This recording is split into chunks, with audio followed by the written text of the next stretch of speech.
La Sainte Chapelle. Charles V achevait son projet de cité médiévale par la Sainte Chapelle.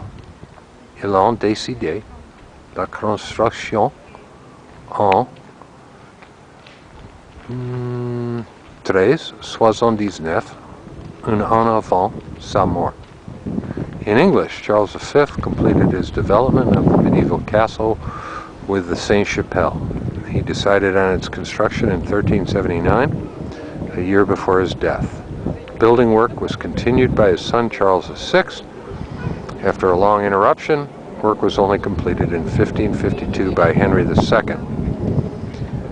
Like the other royal and princely Sainte Chapelles, its design was modeled on the original at the palace in the city of Paris, founded in 1244 by Saint Louis to house relics of the Passion. The chapel at Vincennes for a long time held a fragment of the true cross and a thorn from Christ's crown of thorns.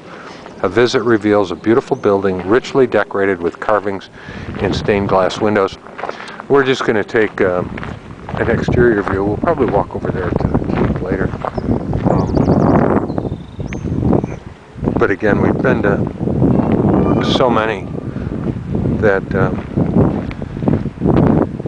les chargements pour entrer ici, and so we'll skip that, and we'll just show you a little bit of the front. I guess there was pretty severe damage here a few years back. I don't know, windstorm. Anyway, there was some really bad weather. Blew out a lot of the windows and so on. This is La Galerie.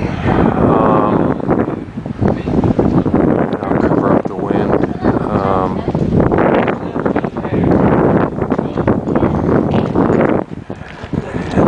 And show you out here. But I like the quiet out here. It's so far removed from the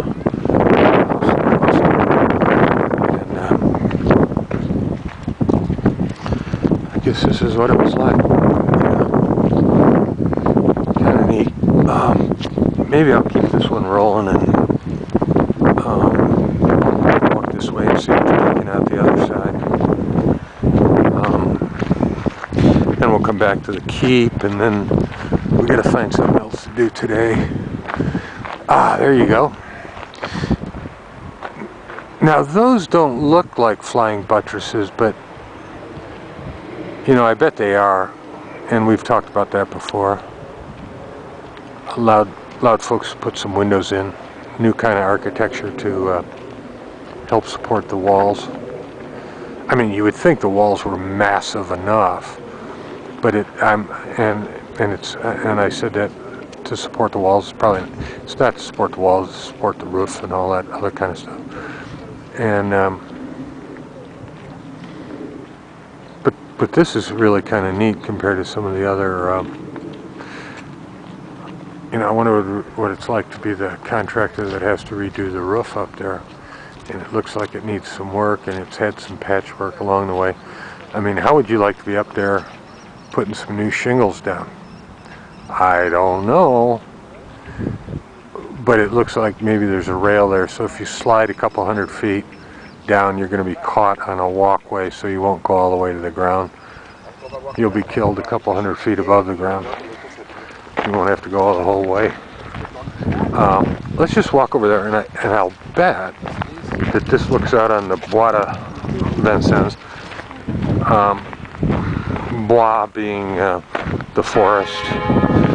There, that bell goes. Now it's supposed to be only one ring because it's the half hour. But lots of bois and stuff around Paris, and places to go walking, take your kids,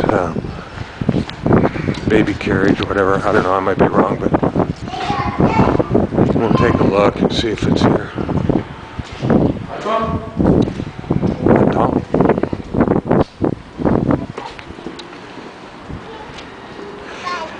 I would guess it's Bois de Vincennes.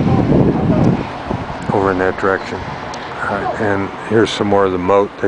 Looks like they keep it mowed and so on. But it's just so much quieter out here from the heart of Paris. And so we'll have to look some more at this.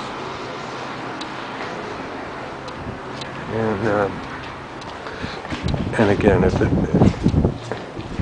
the same time, you're close enough to go do stuff, you know.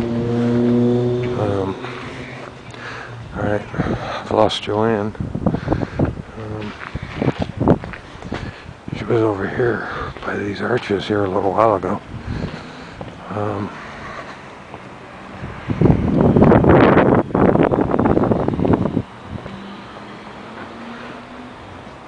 There's a long-range view. And it's the entryway. And the keep. And of course the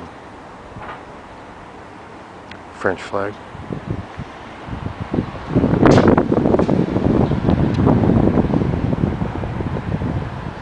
That was pretty deep, huh? Some of the old windows. And the arrow slits. I don't know how much of a role that played here, but you know, and all other castles or buildings, I mean, that was a big deal. And I'll mention really quickly, in a lot of these keeps, we learned this in Ireland, when you go into these keeps or castles, you would walk upstairs, let me see if I get this right, in a clockwise motion. The spiral staircase would go up, keep turning to the right, and there was a definite reason for that. You would turn to the right because if you were an invader going up the stairway, most people are right-handed, and if you're climbing up a stairway to the right, you can't use your right arm with your sword. Yet the defender, the person that lives there, coming down the spiral staircase, could always wield his sword from his right hand. And virtually all castles were built that way, except for one, and I can't remember his name. You know, he was king, duke, whatever, left-handed, and he was one of the only guys that had his spiral staircase done the other way, which was good for him, but he had to fight everybody off because, you know, he kind of like opened up the door. But that was the whole reason behind in the direction of staircases when you go up in these castles and so on. Okay.